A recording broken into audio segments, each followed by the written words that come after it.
Olá, e na salita de leitura de hoje trago mais uma sugestão para aqueles que gostam de ler sobre educação. Há alguns dias falei aqui sobre um pequeno livro chamado Como Desenvolver Conteúdos Explorando as Inteligências Múltiplas, da coleção da editora Vozes, sobre como estar na sala de aula.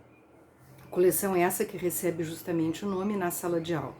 Hoje trago o fascículo seguinte, que é como identificar em você e em seus alunos as inteligências múltiplas. Como o anterior, ele é pequeno, fininho, mas nem por isso não importante.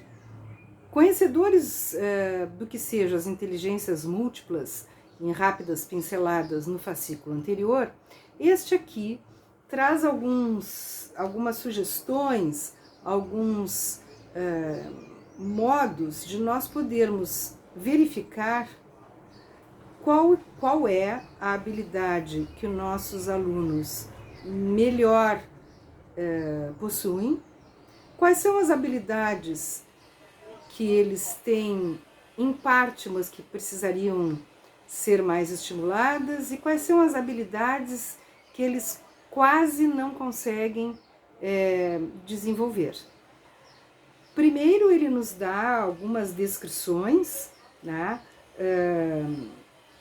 de atitudes que podem nos levar a identificar essas habilidades. Então, ele propõe que a gente assinale ao lado dessas descrições, né, se existe uma enorme identificação entre o que está sendo dito da personagem e a gente, né, e aí o aluno faz a mesma coisa, né, ou se existe uma expressiva identidade entre o que está sendo descrito e a gente, ou se é possível encontrar alguma identidade entre o que está sendo descrito e a gente, ou se nós somos diferentes em quase tudo.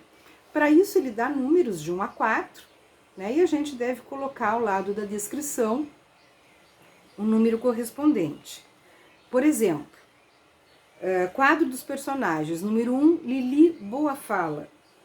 São pessoas que gostam muito de ler e, embora tenham suas preferências por este ou por aquele assunto, escolhem ler qualquer coisa que não ler nada. Na verdade, não sabem ficar sentadas em algum lugar, nem mesmo no banheiro, sem ter alguma revista ou livro na mão. Gostam de falar e admiram as pessoas que falam bem, que constroem belas sintaxes. Sabem apreciar a letra das músicas que ouvem, se encantam com alguns versos e acham que a vida não é quase nada sem uma pitada de poesia. São falantes e não poucas vezes se perguntam se em certas ocasiões não deveriam fechar mais a boca. Se não fossem o que são, gostariam de ser escritores, pregadores ou até mesmo advogados, defendendo com brilho causas importantes. Um outro exemplo, quadro 5, Iaiá do Pão. Pensam mais nos outros que em si mesmos e quando alguém de sua estima está diante de um problema, são capazes de se preocupar com essa pessoa ainda mais que a própria pessoa envolvida. Com facilidade se envolvem em campanhas meritórias, assinam listas de cooperação em mãos abertas, adoram alegrar as pessoas que estimam. Gostam muito de ler, sobretudo biografias ou histórias que relatem a vida de pessoas que se dedicaram a grandes causas. Gostam de filmes e de novelas, se interessam em analisar as motivações que levam os personagens a agirem da maneira como agem. Estão muito voltados ao outro e gostariam de exercer atividades que mostrassem sua ajuda a grandes causas. Defendem a ecologia e sentem muita satisfação pela alegria que podem proporcionar aos outros. E assim ele dá 8 descrições do que ele chama de quadro dos personagens. Depois das 8 descrições, então, ele diz qual é a habilidade incluída em cada uma.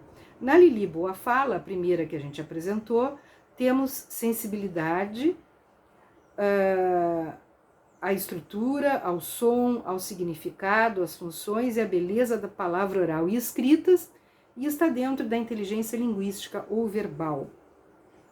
A quinta, que é a Iaiá do Pão, existe uma sensibilidade em discernir e ajudar outras pessoas e percepção de seus sentimentos, estado de humor, anseios e motivações, e temos aqui então a inteligência interpessoal. Bem, supondo que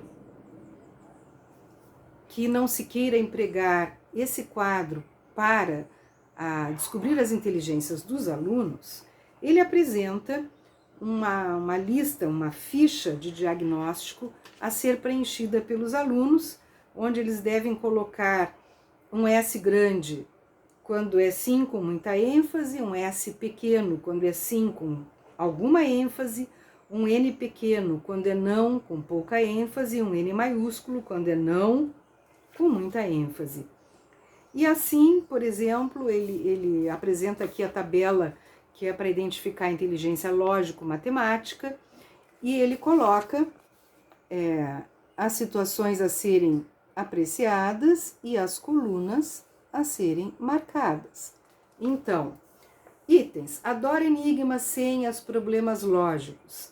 2, faz cálculos de cabeça. 3, gosta de propor problemas de cálculos e outras operações. E assim vai, são 18 itens em cada uma dessas listas que abrangem todas as inteligências.